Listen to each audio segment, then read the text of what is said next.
Hey, everybody, my name is Bob Greenberg, and I'd like to welcome you to the Break It Down Show.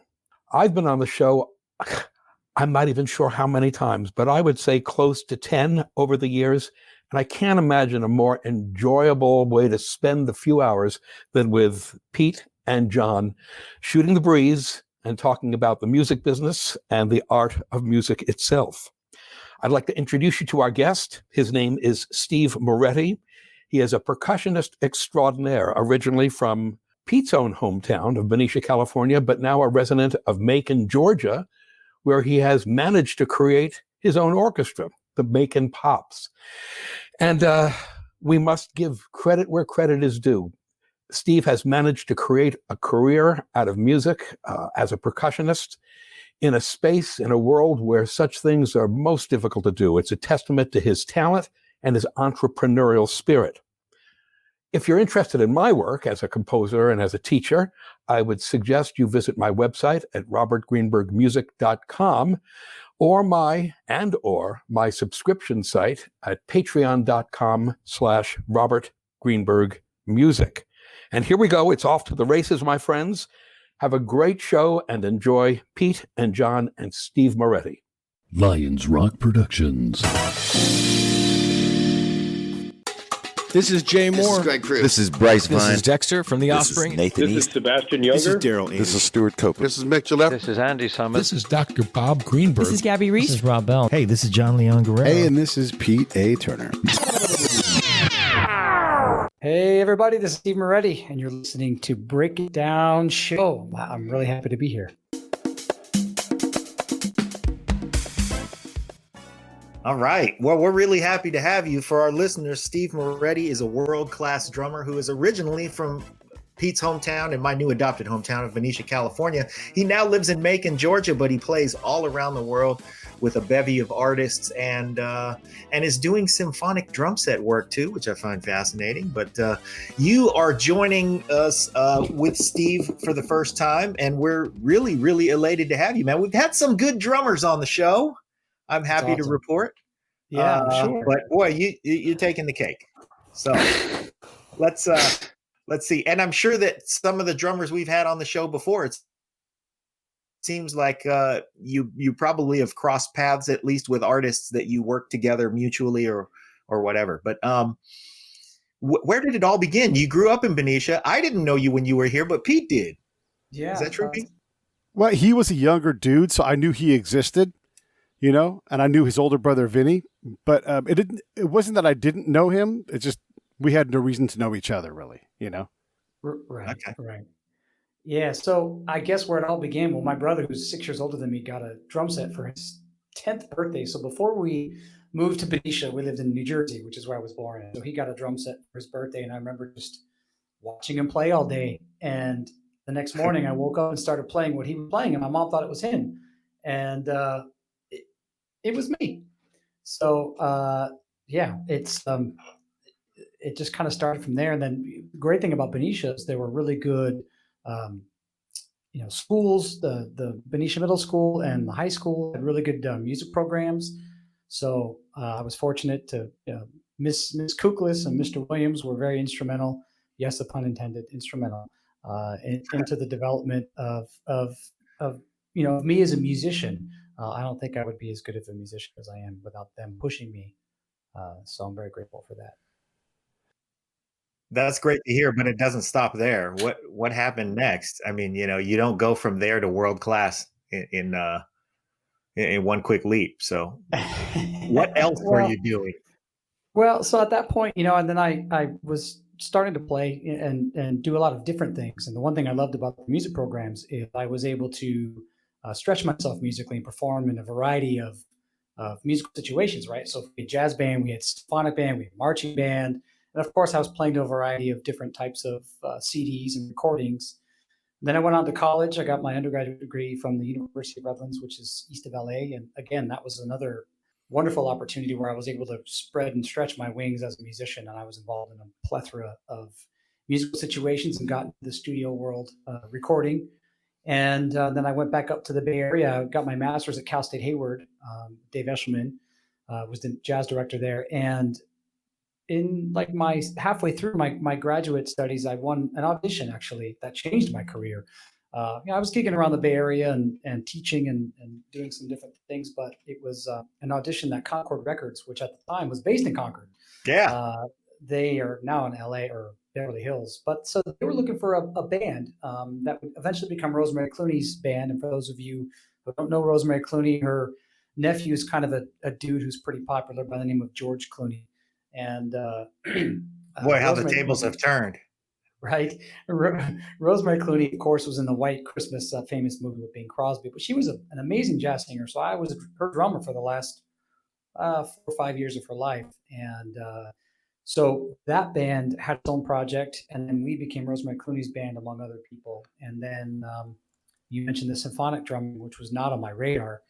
The guy that I have been drumming with now for 22 years, his name is Matt Kattengoob, who was the person that did the audition.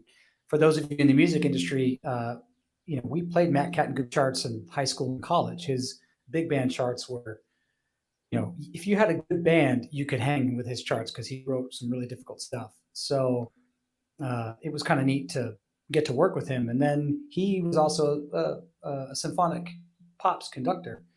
And so he recommended me for a show with Toni Tennille from Captain and Tennille. So she would do symphony shows, but it was a big band kind of torch stuff. It wasn't like Captain and Tennille stuff, but he was her music director for Captain and Tennille for many years. And so it just sort of snowballed. So I started playing with her, and then those symphony orchestras would reach out to me. Hey, you know how to play with an orchestra. We have another artist coming in. Can you come and play drums? And so they would fly me in, and it just sort of started kind of snowballing here. Not right now, of course, but I'm still doing that. Yeah. Well, if our listeners care to get more detail about you when we're done here, they can always get you at Steve Moretti. Let's see, what's the name of your website? It's SteveMoretti.com. It's right there on the screen. It's right there on the screen. SteveMoretti.com. Simple as that. Oh, there it is. Right on. Get everything. Look at how awesome this is. It's right here. Hey, I want to ask you a little bit because, so John and I are big brothers with similar gaps between us and our younger brothers, right? And I try to say younger brother and older brother because my brother said, stop calling me your little brother. And I'm like, you got it. And that was 20 years ago, and I still get it wrong sometimes. But your brother, Vinny, we have to mention him because he's such a character. He fills up the room. I put the announcement on the Benicia pages like saying, hey, Steve's going to be on the show. And he was a drummer, and it's such a charismatic guy. How did that shape who you were as you grew up? Like, did you my damn brother's like my brother gets it like, oh, you're Pete's brother. Like before they say his name, and he's made his own way and everything, but he gets a lot of that. How did that go for you growing up? I was always known as Mini Vinny. Okay. That's what people would call me because we actually looked a lot alike when I was younger. Yeah. And then there was a time when I was, probably early high school. People thought I was the older brother, sadly. They thought I was older looking than him. Fortunately, that's changed. I'm still younger looking. Thank you very much. But back then you could buy beer. Exactly. No, don't do that, kids. No. But yes, it was, he does have a larger than life personality. And especially we both played soccer. And I actually carried his number. He was number 26. And so I kept that number when I played soccer for Benicia High School.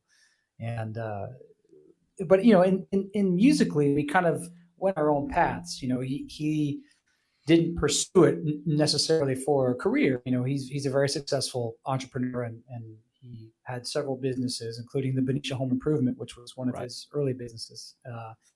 And now he's got his own company that reps, high-end cabinets. But he still played and he was in bands. In fact, when I was in college, we had a band together that I would try to come up and play with as much as I could. So I was drumming and he was the lead singer actually, because he's got a really good voice. But we just kind of, I hate to say it, but I started surpassing him pretty early on as a drummer. Don't get mad, Vinny. Yeah, it's true. And just because I was laser focused and, I knew what I wanted to do and put the hard work and shed it and really tried to push myself musically. But we were always very supportive and it was kind of fun when I was in college, getting to play some shows with him as the lead singer. We sound good together singing harmonies because our voices are very similar. So that was kind of fun, and it's neat to see him now. Still, I think he still plays in his church. He'll play either drums or he's playing bass now too, and he can play guitar. So he still keeps the music going. And my nephew is also kind of dabbling a little bit in music for fun. And so there's definitely some lineage there in the gene pool. So as you're coming up, you do hit that other gear, right? Vinny's a good drummer. He's in band, but he's also, got a lot of other things he's doing. When did you start to recognize that? And when was it the musical education in a traditional university? By the way, fellow pioneer, go Cal State, Hayward / East Bay. Nice. That's a dedicated path. Why did you go that route? Legitimate, but why not go gig it up and go up and down Sunset and break it out that way? I mean, you have the chops. What made you go the school route? It was kind of a little bit of both. I had a scholarship to another university, Eastman School of Music, and I also played tuba at the time. So I had a scholarship on tuba and percussion.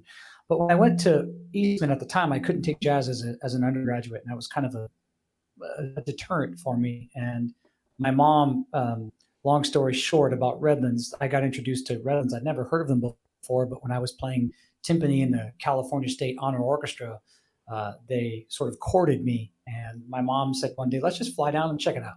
Worst case, you don't like it, you go to Eastman.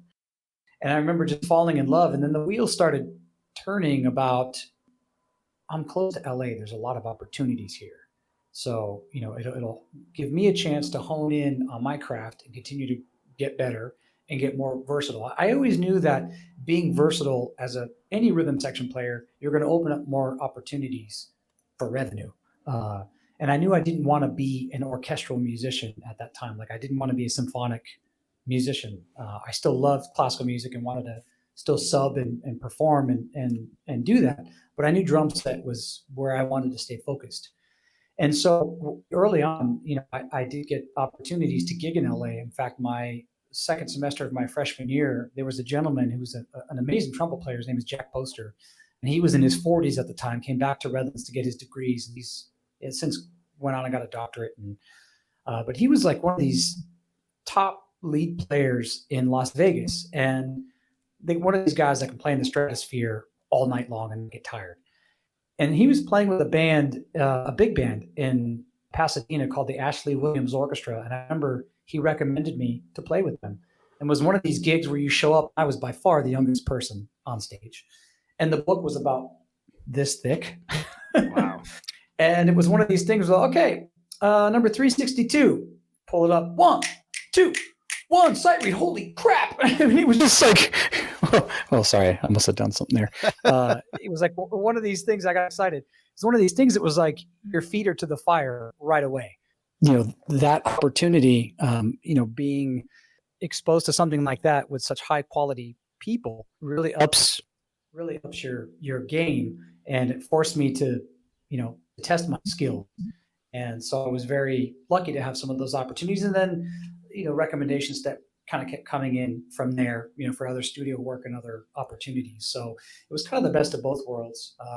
And I was teaching through the community school in Redlands as well, and playing in the Redlands Symphony and doing some, the jazz band and the combo and the wind ensemble and singing in the choirs. So again, I just really pushed myself, which fortunately now, as I look back, and it wasn't on my mind at that time, but it's really helped me as a producer. Having all of those experiences has helped me, I think, become a better producer, just because of having that breadth of musical knowledge. Yeah, that sounds great. How important for that gig, of course, being able to open the book and read was essential. But how important has reading been for you as a creator, as a producer? I mean, do you ever just, like Quincy Jones, open up the staff paper and grab a pencil and score something with a pen and paper as opposed to banging things out? Sometimes with arrangements, I'll do arrangements. I'm not really composing as much as I'd like to. Sometimes I'll work with singers, artists that I'm producing, and I'll co-write songs with them. But whenever I do string arrangements, I'm old school. I sit down at the piano and I'll kind of Arm and I start writing it out uh, by hand, and then I'll convert it into print for them.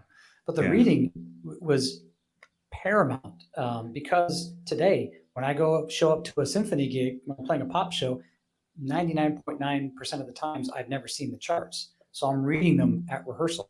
And so being able to play it like you've played these charts your whole life is something that that skill, and that starts with middle school with Miss Kukelis and Dot Williams, reading a lot of charts and getting comfortable with sight reading. That was probably one of the most important skills that I've been able to take away and that I use all the time. Well, and for the guys who are playing in rock bands, I mean, Greg Bissonette, he always has a Sharpie with him. And if it's just scribbling the intro on the drum head, just so he doesn't lose the intro, I mean, he's gotten gigs just because he scribbled out that one part that everybody else would screw up. Yep. So, absolutely. Yeah. Absolutely. And now with technology, I'll take my iPad with me, and I have some staff, like a program where I could hammer out like a quick chart, at least a rough, roadmap if I need to remind myself if I'm playing an original song with somebody. But fortunately, with like a lot of like a Greg Bissonette and all these people, I've been able to hear something and I can pretty much lock it in pretty quickly. So that's been a good skill. I'll remember a lot of the musical elements of a song by maybe hearing it once or twice. And that all started too with, my brother, when he really started getting into the drums, he was playing along Rush recordings. Oh yeah, and of I course. remember just second grade playing the whole Exit Stage Left album, including the solo and everything. But just getting used to listening and learning a song quickly, that was another skill that I still use today. Because a lot of times if I'm playing with an artist, especially if it's original material, it was one of my first performances since COVID, just a local thing here. There was a local singer, songwriter, producer by the name of James Worsham, a real talented guy. And, he's had some of his original songs, and you hear the song and get it in my head, and then I'm able to sort of play it without kind of wasting any time. So listening and reading are crucial, I think, for a successful career. Well, we had Rick Marotta on the show, and we asked him about sight reading, and he said, he was talking about the Oscars gig. I said, can you read to that gig? And he said, I can read well enough to get fired from that gig. He had also told us that was recently hired to play something for somebody where they had written the part all out for him. And after he played it, he said, I'm glad you guys got me, but I don't know why you got me. You could have gotten anybody to do this. Typically people hire Rick Marotta because they want something that sounds like Rick Marotta. So as far as your symphonic playing, we know that reading is essential and that charts are present for everybody. But when you're gigging with other people, I mean, you've played with Michael McDonald and Kenny Loggins. By the time you get there, you're not just executing the part. You have to play because they like your feel. So let's talk about that for a minute. Well, they don't. They get somebody else. Yeah, exactly. And that's the thing. It's like I try to, and it's something I think as drummers we really try to work hard to develop our own sound, right? Like I hear one of my all-time favorite drummers, Gary Novak, for example. I hear two notes and I know it's Gary Novak. I know his sound. He's been an incredible inspiration, but I don't want to sound like Gary Novak because that's Gary Novak. But there are elements we all take from our inspirations and try to put it to our own voice. And so hopefully people are hiring me because they like my sound. They like the way I'm approaching things musically. Playing with Michael McDonald, there's certain groove elements, obviously, that you're playing, but hopefully he likes the way I'm doing stuff with the music, sort of my interpretation to enhance the music without getting in the way. That's the other thing. I think a lot of times, you have some of these drummers out there that can do more with one hand than I can do with my entire body. They can't play music. And I think that's the key, is being, you're an extension of an ensemble. Yeah, you're sometimes the heartbeat, you and the bass player, but if you're not there, especially if you're playing original material, for example, like what Michael McDonald, you're not there to show off. You're there to lay a foundation and try to enhance the music without getting in the way. And you see these guys, they're throwing these crazy fills every 2 bars that don't make sense in the musical phrase. And again, they've got incredible chops doing all the visual crap. I'm not into the visual gymnastics. That's just not my thing. For me, I try to speak just through the music. Even if it's something really simple that I'm playing, I try to put every ounce of my being into those. If it's a 1 and 3 and 2 and 4 and eighth notes, it's going to get every ounce of feeling into those.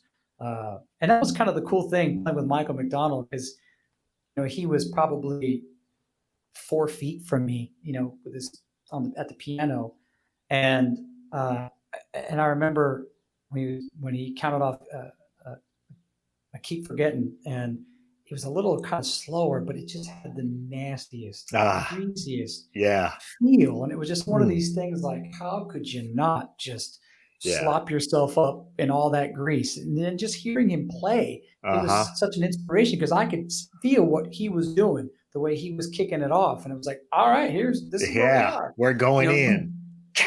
Look at that face. It's like, it was sneaky. I mean, you just can't help it. Yeah. And it was just so funky. And so again, I try to just be me. And some people may like my playing, and some people may not. That's just the way the world is. And as creative, egotistical people we have to get over the fact that not everyone's going to like what you do. You just have to stay true to who you are and do the best you can. And do things you like, because you clearly like that. Yeah. Yeah, absolutely. I mean, that's why music. Yeah, that's why live music is so important, because from night to night, an artist who has played a song for 30 years is going to interpret it differently tonight. It's going to be a little different. It's going to, we're going to drag it out, and we're going to make it just greasy. And, those things happen because of the magic of the live environment. That's right. Yeah. When did you play with Michael McDonald? How long ago was that? That was I did a couple of concerts with him, actually with the Honolulu Symphony. So it was a Pops gig. And so they brought me in for that. And I was living in Florida at the time, I think. So that would have been 2000. He made that the decision to funk up I Keep Forgetting in Symphony gig.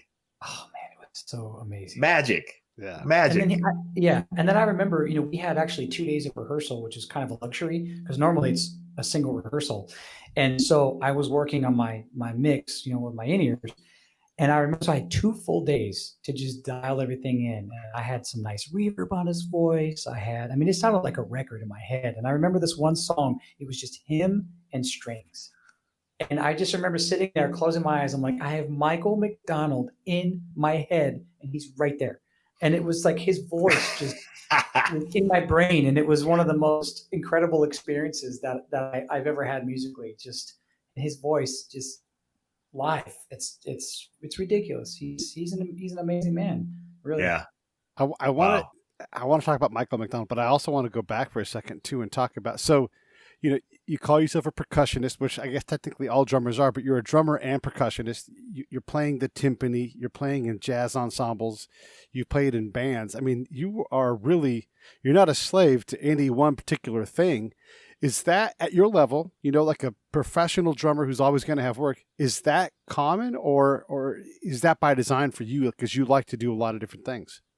I think most people that I've seen, they sort of kind of have their niche that they want to focus on. For me, I just knew because I guess since I can't sit still, I wanted to be able to do as much as I could musically because I love it all. That's also the thing. I love playing. I've done some recordings with the Atlanta Symphony playing in the percussion section. And I made the joke to the former principal percussionist who's actually now in the Cleveland Orchestra now. I said, you must be at the bottom of the barrel of your sublist to call me to come up and do two records with you guys. That was sort of the joke, be a little self-deprecation, but it's challenging. And I love that challenge. I love being under pressure when I have to perform or produce or whatever. I feel that ignites things that I don't know I can do, in other words. And that's the beautiful thing about music. I think you're never complacent. And for me, I have a little game with myself. If the day I think I'm good, then I'm going to stop playing, to be honest. And oh boy. I love And- orchestral music, whether it's symphony or opera or whatever. And one of the things I do is I watch the percussion section because I'm fascinated by like the person who has, let's say, 15 notes throughout the entire 2 hours. You know, like they pick up the triangle and they're ready like measures and measures before because, you know, but if it's you miss such it, it's obvious. yeah, they're yeah, counting. They're counting 168 measure rest. yeah, and they get ready and you're like, oh, it's coming. It's coming. Yeah, And you they make me wait you don't for miss it. that. And then they're like, Uh-huh. ding, and then they let it ring and put it down, and I'm like, now what? But Right, it's right. and I don't want to at all diminish the job because you know there has to be someone dedicated to that. But it is the one kind of music where really one person can stand there and do the least amount of work. But when you ring that triangle, you know, everybody knows like it's there, Yeah. or the gong or whatever piece of percussion they do. Is that what is that like for someone to have to do that, to be that disciplined, to count every measure, to be in the whole thing, but only have to do these very few things? Well, it's a little stressful, and there's part of it that's stressful because if you lose count now, generally you kind of make some markings in the measures, so you don't have to necessarily count. So you may say, okay, the flute's coming here. Okay, well, this is where the flutes are. Okay, so I'm here now. So sometimes you make little notes in different sections to, French horns come in here, so you're not counting a consistent amount. And a lot of times after you've rehearsed, generally with the classical concerts, there's 4 to 5 rehearsals before the first concert. So and if you study the piece, you'll kind of know where things are. But there's the part of it that's stressful because if you think in your head and you start second guessing, you're like, oh crap, oh wait, am I here? Yeah, it's a miscalculation to think it's less work. It's not. It's not less work. No, and there's a certain technique to making a triangle sound good. Yeah. Believe it or not. And there's different types of triangles, there's different types of beaters. It depends what type of sound the composer or the conductor wants, or the principal percussion, and so there's a lot of elements to that. And then there's some pieces obviously that you play that are super busy. The percussion section's all over the place. Yeah. And then there's some where like the Scheherazade is a famous piece. There's a huge concertmaster solo, and there's a ginormous triangle part toward the end, especially. And or like pictures at an exhibition. There's some odd bars, odd time things where it's just triangle. But see, if you know how to use your ear, you'll know sometimes where the triangle is supposed to fit. Am I playing with the upper woodwinds, or am I with these people? And so that's something I think having a good musical ear helps you get through that, and also hopefully helps you play it better. I identify as a funk drummer, but I have guilty pleasures. Like, when you talk about orchestral music, I used to love in high school Christmas season because I loved playing concert band, the Christmas songs, the Sure. sleigh bells and the whip crack and all of that stuff. Yeah. I really got a kick out of that. What is a guilty pleasure now that you have where you think, this of my body of work is probably the corniest thing from which I derive the most pleasure? That's a tough one. I don't know if it's necessarily a guilty pleasure, but I miss playing timpani. I don't get to play it that much anymore, and I really enjoy playing it. So the chance I can get to play, I really enjoy it. But I'm actually, there's some Christmas concerts coming up. One with my group here, Macon Pops, that I co-founded with Matt Kettengoob. Actually, we're in our 8th season, and we do this concert. We actually do the music for this. It's a Christmas called the Christmas Light Extravaganza, and this guy in town who's a business owner and just a community advocate had this idea of doing a whole Christmas light display downtown. And about 6 years ago, I said, hey, man, why don't we do the music for it? I said, you could put canned Christmas music and it would be fine. But why don't we do it? We'll do custom arrangements. We'll feature local talent on it. And Macon has a very rich music history. For those of you who don't know, Otis Redding, Little Richard, the Allman Brothers, Capricorn Studios, Capricorn Records. Now the Capricorn Studios as a sidebar is now up and running thanks to Mercer University. It's back up. Wow. And my office actually is upstairs from there for Macon Pops. But so we have, about 7-8 different local singers that Matt did the custom arrangements for. We've got a CD. If you go to maconpops.com, you can listen to some of the CD. And in fact, there's an original song we put together last year called Heading South for the Winter that you can download for free. But it's the cool thing that nobody's doing from what I've seen. So there's over 500,000 lights down 4.5 city blocks. And so we got a grant, this is our third year doing it, to kick off the light show because it runs for about a month. It'll run to the first Saturday in January. Wow. And it's like Disneyland, so Matt and I do all of our voiceovers and read all the sponsors and all that stuff. And so the lights come out on the street, and then the 6 o'clock show starts. There's the 6, 7, 8, 9 o'clock show. But we kick it off with this live concert synchronized to 500,000 lights live. And it's pretty amazing. So that's kind of fun to do. And it's this year we're not doing with a full 40-piece orchestra. We're only going to have our big band do it so we can spread it out on stage. And everyone's going to have, we've been meeting with the EMA in town, and it's all mask mandated, and we have hand sanitizing stations and certain entrance and exit points and all the things we could do to mitigate any potential harm to people. But I'm also doing a Christmas concert over at Lake Oconee, and it's sort of one of those things where I'll be playing a bunch of sleigh bells and a bunch of percussion stuff with the drum set. I'm kind of handling everything, glockenspiel, and so I'm going to be a one-man band at that point in time. So that'll be kind of fun. So that's kind of a guilty pleasure. So my guilty pleasure was playing the whip crack at the beginning of Sleigh Ride, and yours is synchronizing your score to 500,000 lights during a pandemic. Okay. All right. Okay. Point taken. I have a heart out, so I got to run. But before I do that, I just want to say, let's definitely stay in touch.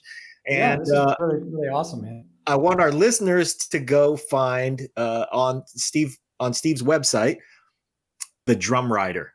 Now, somewhere in the layers of Steve's website, you can download Steve's Drum Rider. Everybody knows about artist riders. Mariah Carey needs Avion water with bubbles in it or whatever. Steve's is completely technical. It's the setup that he needs wherever he's playing. And it is a couple of things. I want people to look at it because of the level of detail, but it is a very, it's a very, I would say arguably modest drum rider. Your requirements are few and simple.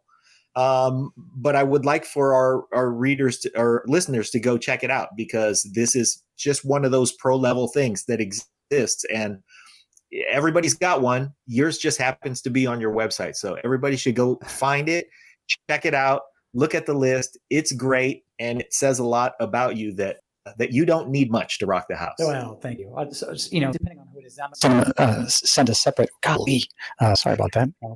Anyway, I might send a separate email. I need my M&M separated by color. Right. Especially for the symphony orchestra, so they can, if they have any questions, they can pull up the writer. And obviously, being a Pearl artist, that's who I prefer to use. Sometimes if they can't get a Pearl, I give them 3 other choices. As long as it's decent and I bring my cymbals, we're fine. Yeah. And I love that you play a 10 on the rack and a 14 and a 16 on the floor, because the 10s always ring, man. A 12 has problems. Yeah. 10s always ring. Unless I'm playing like a country show or something that's real older sounding, maybe I might throw a 12 up there. But the 10's nice because it's versatile and you can do a lot with it. Yeah. Anyway, you guys, I'm out. Steve, take care. Thanks, man. It was great to chat with you. I want to get back into when you produce these things, you have to submit a program. Like Macon is not a big town, 150,000 people, probably another 50 around the area that you guys can draw from. When you submit something like this and you've written the music and, you've got everything doing, how confident are you that the community is going to support it to the point, like with grants and that kind of thing? I mean, it's one thing to create something. It's another thing to get people to say, yes, we're going to pay you for the time. Yes, this is valuable. To the community in general. How is that process? Because that's a whole nother professional skill, I think.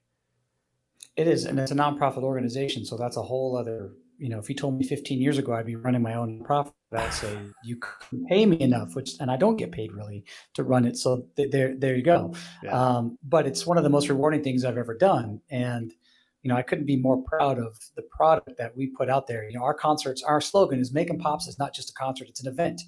And our concerts are an experience. It's it's like a hip nightclub with a 40-piece orchestra, basically. And now we've kind of changed our performances. We have, one that is inside this arena, where we have 70, 80 tables of 10 people and a giant dance floor in the middle, and then our big stage. And then we do one at the Grand Opera House, which is more of a, I would say a traditional kind of concert experience where you're in a theater, but we still add a whole layer of production. We have live video imaging, really high quality sound.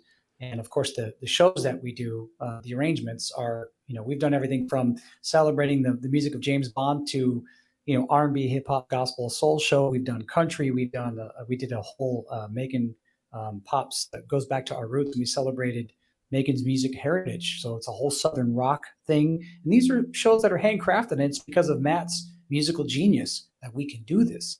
But with a lot of the orchestras that I go and tour with, the quality and the experience, nobody compares to what we do. And like I said, we're coming into our 8th season. And I think, the community, we've been able to draw so many aspects of our community together. Music is always that common thread that does that.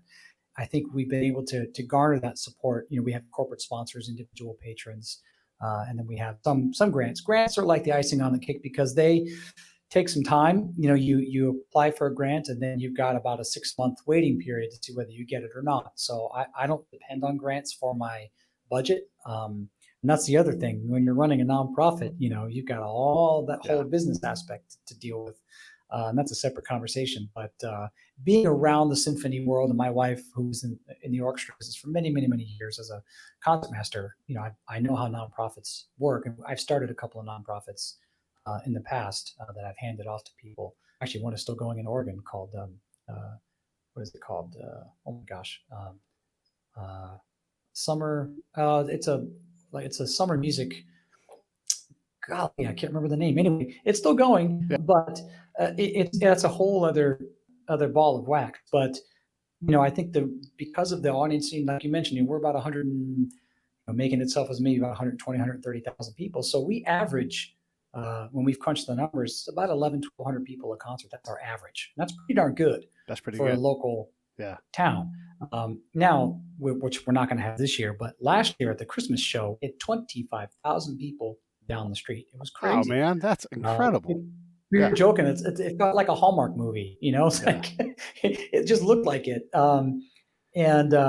So I think because we're trying to do some good for the community, bringing people together. We also have an education initiative that we're working on really expanding, where we will actually have a footprint into our local schools throughout the year. What we've done is we've invited kids from the variety of schools, both private and public, to our rehearsals, because our musicians don't get the music in advance, basically. So they will show up about an hour before the rehearsal, look at their stuff, and we do our rehearsal, which is essentially just a show run through, right? So we're working on the music and the technical stuff. Everyone's getting their mixes, everyone's doing lighting. And so these kids get to come in, they see how we put the show together, and we do an hour Q&A with a handful of us and all of these kids. And then they come to the show for free. So they get to see behind the scenes how it works and what the finished product looks like. But beyond that, because of our connections, we have a large Grammy presence in which I've served a couple of terms on the board of governors for the Recording Academy up in Atlanta. We've got a pipeline to some pretty important people in the music industry. We want to get those people to come into the community and work with kids. So that's kind of our next step. And I think the foundations and people in the community see what our intentions are, what the long-term vision is. But of course, you got to crawl before you can walk. You got to build. We're the doing parts. it in stages. Yeah. One of the big steps for a nonprofit, because I belong to one too, Save the Brave. How are we doing? Well, there are more heads to put more hats on, right? Because you can't do it all yourself. You just can't. And so it sounds like you guys are really doing a bang up job.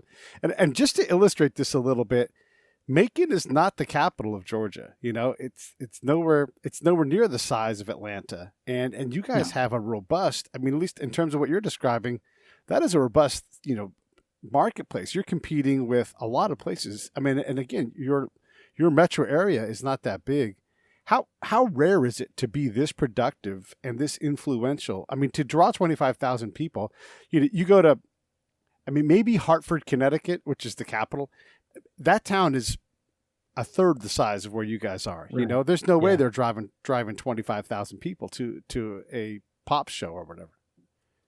Right, right. You know, it's I think it's a culmination of things. I think, of course, around the holidays, that's going to draw a lot of people. And this light show that Brian Nichols that he put together, Yeah. it's really a wonderful thing, and I think that's a huge, a huge draw in and of itself. But we're also an integral part of that show. We're the music behind the lights, and so I think people have really come to accustom and really enjoyed seeing it. And one thing that a lot of the foundation folks have noticed when the first time we performed live with the lights, they saw parts of Macon together in one area that they had never seen before. All right. So drawing all kinds of socioeconomic backgrounds, ethnicities, and so on and so forth. So and that's something we try to, like I said earlier, music is that common thread. It's something that can draw people together. And it's really important to understand the impact and the importance of the arts. In fact, a little tidbit, I think last year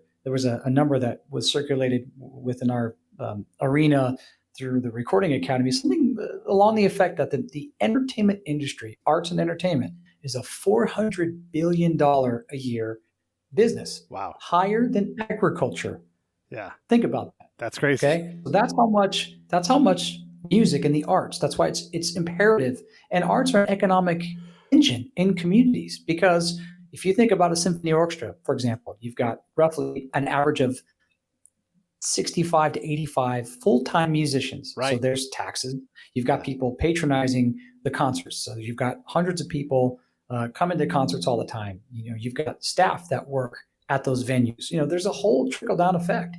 With our concerts, people will go and patronize the downtown establishments before or after our concerts. And I've got 40 musicians that come from all over the place that will do the same. So we're a small economic engine that way. But beyond that, it's the community aspect of it. I think the impact that the arts have in the community. And it's unfortunate that that's sort of the first thing that people want to cut, when it comes to budgeting.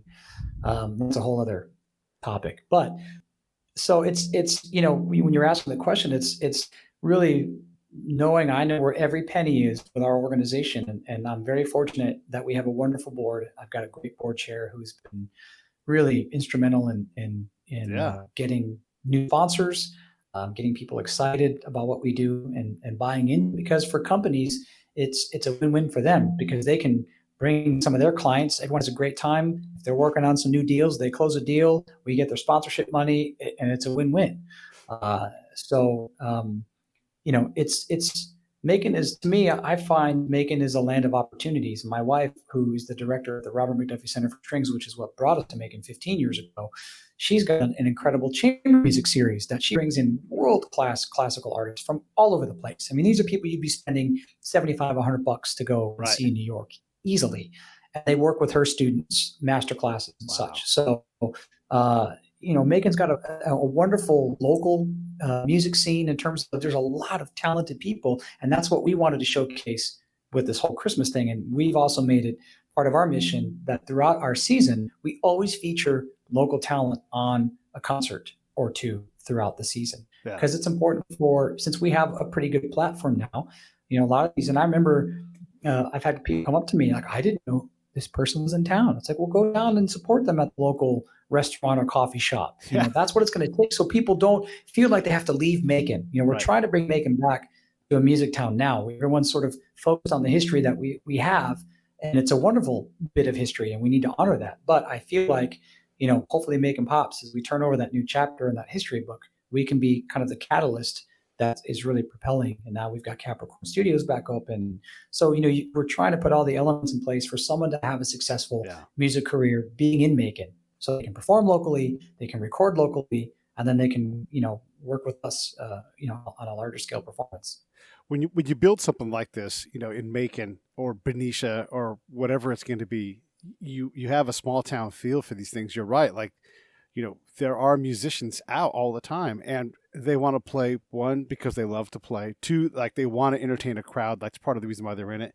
But, you can get high-end people to play in a place like Macon or whatever it is, because it's what they do. Yes, they want to make money and big money, and they're going to get all those gigs. But in between those times, like, just, give me a couple $100 and some dinner. And next thing you know, you're like looking at someone incredible, playing. And I don't want to diminish the cost it takes to have somebody play, but you're right. That talent will go out and play, especially, like I like to say in the podcast business, like whoever it is, I'm going to ask them, I'm going to let them say no. I'm not going to say no for them, and Right. if they can't do it, there's no hard feelings, because we don't have a huge budget or whatever it's going to be. These Yeah. are really powerful things. And then the other thing I wanted to comment on and add some flavor to is when you bring that local talent in and they get on that stage with the 65 pieces around them, and they see, hundreds of people in the audience, that's likely the biggest show they've ever done, and it might be like, that was the biggest show I ever did in my career, and what a highlight, and it might also be the thing where this is where I need to laser focus. I need more of this. And you might break a Right. career by just creating this opportunity, and then someone else sees their friend up there. Who knows what happens, right? Like, it's just not only an economic engine, but it's an opportunity engine that you guys create in little small town Macon, Georgia. Yeah, well, and a comment I've had, we've had some of the musicians who've played with us, and in fact, because we'll try to inject an original song of theirs into a performance if we can. And I remember Matt scored something for a singer, actually two wonderful local singers. One, she's up in Nashville now, but she's coming back. Her name's Maggie Renfro, and then Josh Carson's a local guy who's singing on this original Christmas song that we put together called Heading South for the Winter. And so Matt took their original songs and arranged it for the full piece orchestra, and they were both in tears at rehearsal. They couldn't believe it, just having that sound around them. And it's also sort of helped us discover people we may want to take with us in our symphony shows, right? So if we go play with the Omaha Symphony, we're going to do show A. We know, oh, you know what? This person did a really good job. Let's bring them out, give them an opportunity, to make a good paycheck and come out and do a pop show.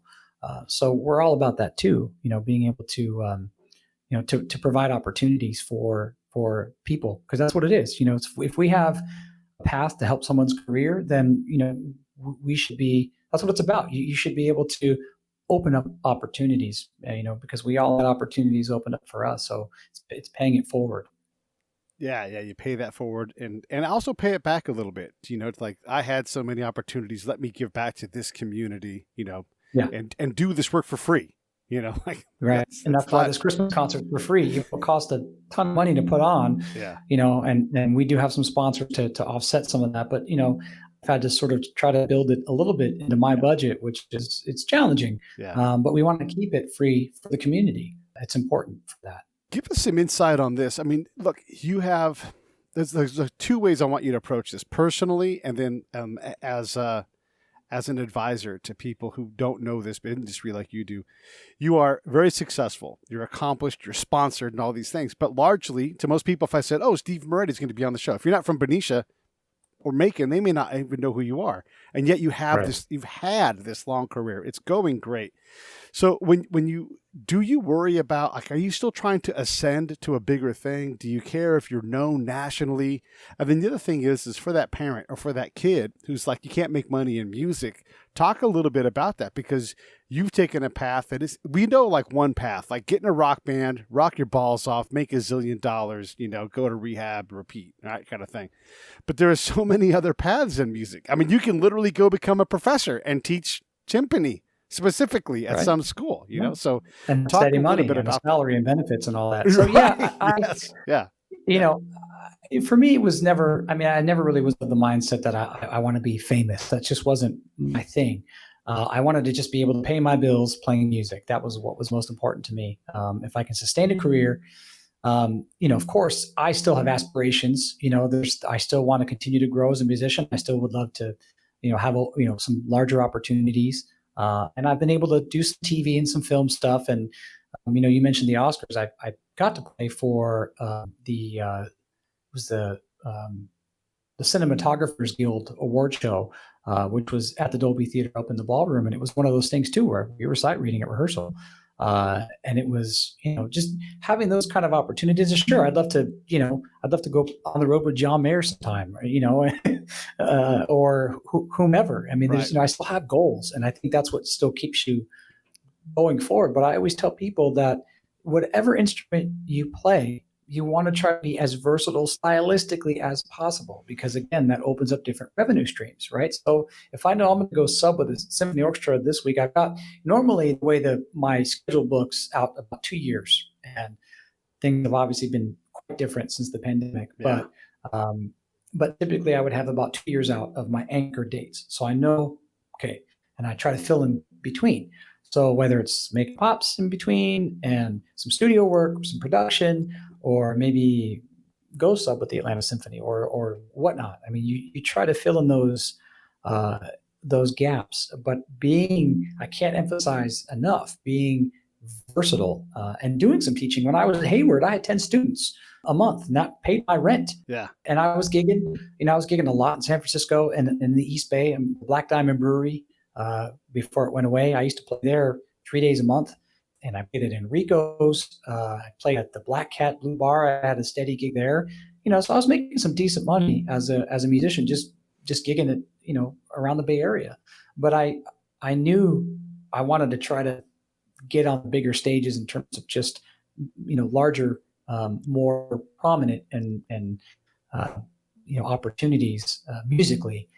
So that's where I was fortunate to win an audition. But, I always tell people, if you want to be in a rock band, you want to be famous, you might as well play the lottery. Your odds are about as good. Right. That's not why we do this. And I think the unfortunate thing with a lot of these sort of TV shows that are out there, it sort of creates a false sense of, I'm going to be on show A, B, or C, and I'm going to be famous. And if you look back, a majority of the people that have won said show, most of them aren't doing anything now, right? There's only a handful that have sustained some pretty great careers. So, that's the mindset that needs to go away. You want to be involved in music because you love it. It's who you are, whether you're an artist and you're drawing, you're painting, and that's what you want to do, or if you're a musician or a singer or whatever. So you have to do it because you love it. And the audience can tell when you don't love it. Audiences are smart, right? And they can tell when you're phoning it in. And that's another thing. If I'm on stage and I'm not enjoying it, I'm going to hang it up. It's not fair. It's not fair to the audience paying good money to come and see us play. And it's not fair, for me and all the other musicians I'm working with if I'm not engaged 110%. Yeah. I want to talk a little bit about the future because I'm interested in how you see this. It was a time when to be a rock star ended at, let's say, 35. If you were even alive still, Dwayne Allman is dead at 22, right. So now you have guys like Rick Marotta, who's like, battles Lyme disease. He's no spring chicken, but he still works all the time. He didn't have to work as hard because people call him and he says yes or no, but he's working all the time. How long can a drummer, because it's such a physical job. It's one thing to play the violin where most of your body is sitting. I'm not saying it's easy, but a drummer is a different thing. Both legs moving, both arms, your neck is swinging. I mean, you're working. How long can someone do this job relatively healthy, if they're relatively healthy? Well, I also think it depends. Something I really took a lot of thought into when I got to grad school was setup is crucial, right? So, the violin, this is not normal. And so there are a lot of issues that, they have to deal with. My wife does stretches every morning. I mean, she's really takes good care of her body because this is really taxing. Just me doing this kills me. Yeah. But drumming, I see people set up where they've got again, this visual gymnastics. They got stuff that they're doing up here and here. And this, you're putting tension, right? Mm-hmm. So there's unnecessary tension reaching for things. And so I really took a good look at my setup. It was always okay, but I really took a look at my setup and realized, okay, look, the drumstick is an extension of my arm. So, I don't want to have to move my wrist or my arm to get to something, right? And that was even something as simple as moving my hi-hat to where my feet were parallel. A lot of people, if you look from a bird's eye view, you have your kick pedal here and most people's hi-hats are like this. Yeah. If you take an aerial shot, right? So it's like, I always make the comment to students when I'm teaching, I'm like, well, when you eat dinner, do you eat like this? No, you eat straight, right? So you want to be centered. So it was just, I sort of adjusted that. I adjusted the height of my cymbals. I got rid of, the rack tom and the two rack toms. If I want one, I put it on a double tom stand. So I still maintain that sort of 4-piece as my center. So my right cymbal's here. So again, my arm, the stick, I don't have to move anything. Cymbals are within reach. My floor toms, everything is really easily accessible. Yeah. And I think, having that setup will physically help. But, you look at Louis Belson. I mean, he was, in his, I think he was 80, upper 70s, early 80s. I can't remember when he passed away, but it was about a couple years after our wedding. Yeah. Because he was actually at our wedding. And I got to do a double drum thing with him at Cal State Hayward, and that was amazing, playing with a legend. And he was killing it. Yeah. And he was in his 70s. So I just think, it's possible, to have a sustainable career, but you got to take care of yourself. And I, with all the traveling I do, I really make sure that I, physically fit, that, I take care of myself as best I could and can. I try to exercise as much as I can. And, I don't do anything extraneous that's going to hurt my wrist. Like I stopped lifting, when I was in grad school. It was sort of starting to kind of affect how I felt. I mean, I'll do other things. I do push-ups. I'll do stuff with like strength bands and things like that, but nothing where I have to put my wrist in a funky position. When I do push-ups, I have one of those push-ups, the push-up bars. Yeah. My wrist stays straight.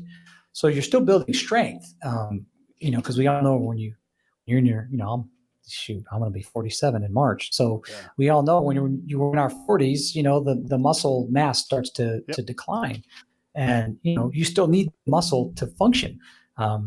So I just think if you take care of yourself and set up, and it's fun to experiment with setup because you play differently when things are set up a little bit differently. So, I really feel like that's something that people can sort of, look at. I always tell people, especially young students, if they have their toms kind of pitched like this, I'm like, well, you've got to do this to get to your tom, and you shouldn't have to work that hard. So try to find your zone of being comfortable and move it up or down. Because sometimes I may have a tom that's super deep. Like sometimes on the road, I'll get something that's, even though I try to put it in my rider, that I don't want anything more than 8 inches deep. Sometimes it's 10 inches deep. Yeah. So then I've got to move my zone up a little bit, right? But I know everything is still there. And anyway, that's to me, that's a good, sure way of making sure that you're going to have a sustainable career. Is the setup is so crucial. And I imagine rest becomes super important too as you get older, especially. Yeah. And the traveling, kicks your butt, because a lot of times I'm flying out on a Friday, rehearsal concert Saturday, and I'm home Sunday. Yeah. So sometimes I'll have a double or triple performance in one area, maybe once or twice a year. We'll do 2 concerts or 3 concerts in one area, but most of the time it's one-offs. So, on the weekend, that's kind of how it is. And so, and when I go to Japan, I'm there for one concert, so I fly out. That's a whole, it's basically a 20 some odd hour trip when you calculate everything. Yeah. And then, we have a rehearsal or 2, and then there's the concert, and then I'm home again. I mean, it's hard on the body, but you're right. Rest and diet is important. I mean, don't get me wrong. I love to eat, and I'm not the best at the diet, but who is? I mean, it's so hard. It is. But it's just important to eat well and at least eat stuff in moderation and balance. Yeah. So I got a sweet tooth. I want to. And I love. We got you for a couple minutes there. I wanted to ask you, one of the things I'm always trying to figure out as a non-drummer. Well, one is always pocket. And I think I can hear it, but I cannot describe it. But I want to save that one. Drummers like Ringo or Charlie Watts or Larry Mullen, they sort of, I don't know, people either love them or hate them. They don't do time right. They kind of, what is it about that? But clearly they're successful. You can't have more unique drum parts than Larry Mullen has. I mean, it just stands out, but he doesn't come at it at a traditional way. What makes those guys successful? Why does it work when a guy like Larry Mullen, was at one point just self-taught, he's changed all that now, but why does that work for those guys in a way that makes people just fall over themselves? Because you don't see Charlie Watts do anything. It's like he's like just Right. on like a lazy river, just hanging out. Well, those guys have a sound, right? So, and a lot of the groups that they are with, like Ringo and so on and so forth, there's a certain sound that worked for the group. So I think that's part of it. Their approach to the music is also part of it, whether it's unorthodox or not. And I think that's something that and a lot of it too. Look, just like anything, it's all about timing, right? So if you're in the right place at the right time, you may get an opportunity. So I'm sure there's some of that plays into effect with people's career paths, just like with me. Had I not gone to Hayward, I wouldn't have gotten that audition, so on and so forth. So there's a little bit of the elements of being at the right place at the right time, and there's also just the elements of just the sound, the way they approached the music worked for that particular group, and the group wouldn't sound the same, right? So if you take Neil Peart out of Rush would sound completely different, right? And so some people love his playing and some people don't like his playing, but you can bet all your dollars that Rush wouldn't be the same without him. Yeah, and it doesn't matter if you like him or not. That guy made a lot of money playing drums and did it his own way. I mean, it's hard to be more successful than that. Oh man, hey, listen, I've had you for an hour, but I didn't give you a chance to ask me any questions. Do you have any questions for me at all, or you want to just wrap this thing up? Oh boy, well, how did you get in the whole podcasting? What prompted that? John and I had a community radio show. I've done a lot of time in combat zones, and so I came back and I wanted to tell stories and everything. And so I came on his show, and he said, "Come back," and I'm like, "I'll be back tomorrow." I just never left.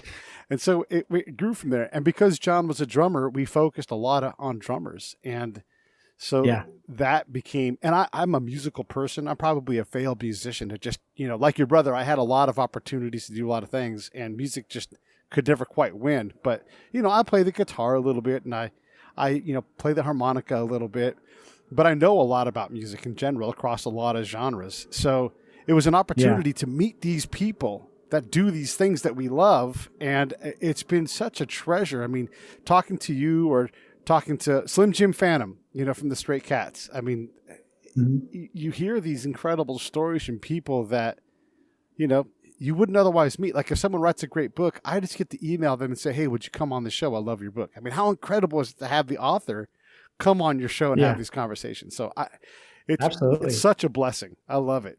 I love it. Are you in LA now? Is that Orange County? Orange County. Okay. Yeah. Because I know we tried to hook up with, so what brought you down there? This is the major leagues for this kind of stuff. I needed to be down here to be near where all the, and then I'm looking at all the talent. I mean, you don't live anywhere near here, and you come through here once or, every other year or something like that in regular times, so you can encounter a lot of people by just being here. And, sure. And then also I want to try to grow the business into supporting more like Amazon or, other media, and bring podcast in and kind of attach it on as an additional thing. Cause people can't get enough of I've watched all 10 episodes of The Crown. I want more. Well, you could do more with the podcast, kind of thing. So, yeah. I know there's been, I've wrestled with the fact of maybe moving back out, especially to LA, because of the opportunities that I had, like I said, doing some studio work and films, just still today that I'll fly out and do that. It's just, with the kids and their school that they're in, and cost of living is, there's a lot to contend with. You need to work a lot harder or charge a lot more. Man, I know. There's something to be said. I mean, there's a lot of musicians that are like, I did LA and I'd rather live in Nashville or whatever, right? They'd rather live somewhere else because they can still go do LA, but they don't have to live there. Yeah. Right. And that's how I kind of make the joke. I'm like, well, it would take me, if I lived outside of LA and had to drive, it's almost the same as me just jumping on a plane and getting there at the same amount of time. And since I live in the airplane, I usually fly about 130,000 miles a year. Not now. I haven't been on a plane since February, but what's another flight, right? Yeah. So that's the way I see it. Well, and legitimately, who cares? I've left an interview at say 2:00 in the Valley and had to go to Orange County. I could fly halfway, if not 2/3 of the way across the nation in that time. I mean, it's literally taken me 3 hours to go 35 miles, Yeah. I know. So. Hey, well, listen, I appreciate it. I love it. I want you to come back and do more. Yeah. Yeah, anytime, man. This was really great, and I appreciate you all having me on. And it's great to have the Benicia, the Bay Area connection. That's something that's that's pretty special. So thanks again for having me on.